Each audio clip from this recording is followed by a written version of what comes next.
There was also a Ukrainian diaspora living in the UK after the Second World War, not as vast as the Polish one, but nevertheless it was a start of the start of Ukrainian societies living in the UK. As I mentioned, they were never very big, but they were made up of either prisoners of war from the German army that were of Ukrainian heritage, or they were Ukrainians that had joined the Polish army in the West, first in France and later relocated to the UK after the fall of France. Parts of them were ethnically Ukrainian, but they had been citizens of the Polish Second Republic, and thus they had ended up in the UK and mainly in Scotland. There were some tensions between the Poles and the Ukrainians. The Ukrainians were not always as eager to continue their service in the Polish army. Some of them decided to drop out.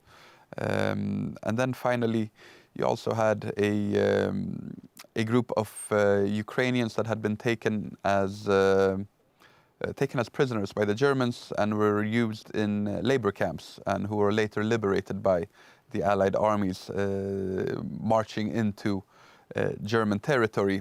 Some of them also ended up in the UK after the war.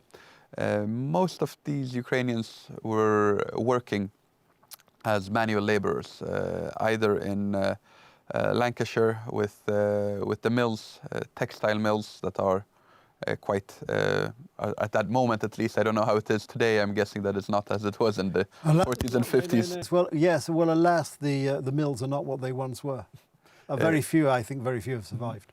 And then you also had those workers that were agricultural workers working in this belt of greenhouses that you have in parts of Essex and Middlesex. The Lee Valley, yes. Yes.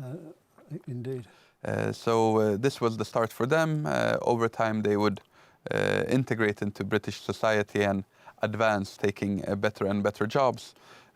However, as I mentioned, they were never as plentiful as the Poles after the war. And actually in 2004,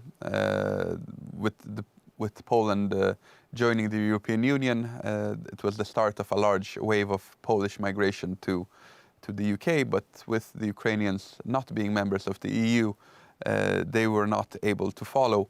Now, after the start of the war in Ukraine, you had a large wave of Ukrainian refugees that reached the UK, not in the numbers that they went to Poland or Germany, but I do believe that now there is somewhere up to 150,000 or even 200,000 Ukrainians living in the UK.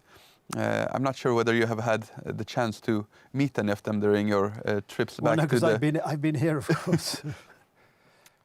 Since the war has started, yeah. So I'm guessing that they aren't maybe as visible in... No, the Polish community has always been much more visible in the United Kingdom. When you drive around the bigger cities, particularly, you see lots of sort of Polish social clubs with their white eagle on the outside and so forth.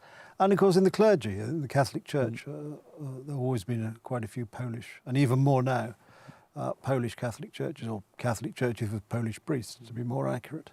So they have been much more prominent. Yes, the question is now with the Ukrainians whether they will stay in the UK long term, and in that case how their process of integrating will look like. But just by sheer numbers, I don't have the exact statistics in front of me, but I'm guessing that by now they're probably in the top 10 or at least top 15, but maybe even top 10 of largest ethnic minorities in the country.